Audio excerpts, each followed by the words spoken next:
Durant 2 années, entre fin 2020 et début 2023, la province du Haut-Katanga a réussi à ne pas importer le maïs des pays voisins, mais la sécheresse qui vient de frapper plusieurs pays africains annonce une détresse dans la chaîne du maïs en RDC. Pour moi, je pense que c'est un grand défi. Je suis père de 5 enfants qui vont encore à l'école. Je dépends de l'agriculture, vraiment de l'agriculture. Alors je ne sais pas ce que je ferai cette année. La nourriture, la santé, l'école, tout vient du maïs, des arachides et des haricots.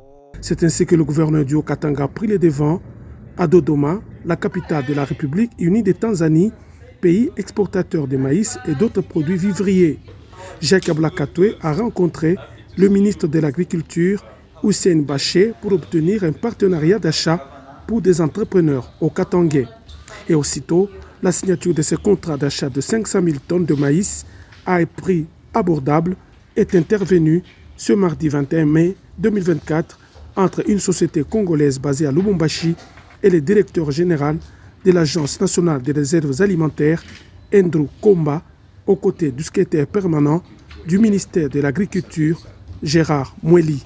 Notre présence ici est justifiée par les bonnes relations que tisse le président de la République démocratique du Congo, Félix Antoine Tshisekedi, avec la présidente de Tanzanie, Mama Samia, de par les relations entre les deux pays. Mais nous avons besoin d'aller plus loin que cela et raison pour laquelle aujourd'hui nous avons soutenu l'entreprise congolaise qui se déploie à trouver des solutions aux problèmes de nos concitoyens. Ce qui entre dans la ligne droite de notre politique en tant que gouvernement provincial du Haut-Katanga. Et donc la signature de ces contrats redonne l'espoir à tout un peuple et je suis sûr que c'est une première étape parce que la deuxième étape va venir. 2 jours plus tôt, à Dar es Salaam, le gouverneur s'était entretenu avec le directeur général de l'Agence nationale des réserves alimentaires de la Tanzanie, grenier de ce pays voisin de la RDC.